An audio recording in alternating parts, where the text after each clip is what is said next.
est-ce que je vais aller... Thomas! Quoi? T'as vu? Meta va saboter tous les efforts de l'UE et sur l'IA... Attends, la voix. Comme d'habitude, tu pars un peu trop vite, tu lis trop de choses, je repose le débat.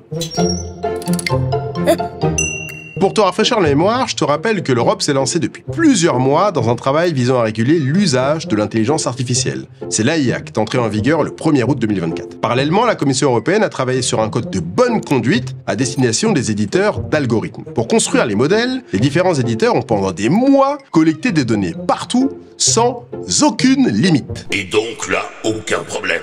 Ah, c'est pas ce que je te dis, d'autant plus que l'UE regarde aussi de très près les questions de droit d'auteur. Ce texte se concentre plutôt sur la puissance des modèles et sur les nouvelles possibilités qu'ils offrent. Tiens, par exemple, le dernier modèle de Google, pour générer des vidéos, peut évidemment être utilisé à des fins crapuleuses. L'Europe veut s'assurer que de tels outils restent sûrs et transparents.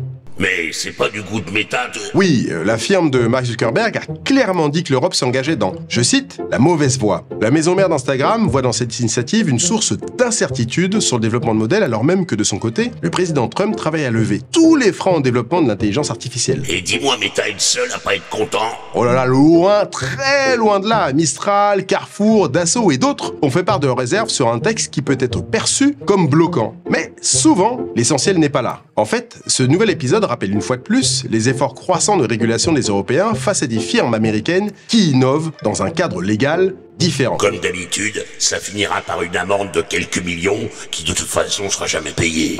Pas si sûr la voix parce que cette fois-ci, à la Maison Blanche, les Big Tech ont un allié de poids qui les voit non pas comme simplement des technologies, mais comme une extension du pouvoir US. Et avec lui, les choses peuvent aller très vite. Sur ce, Thomas, à plus. Thomas, pars pas en vacances sans moi. Thank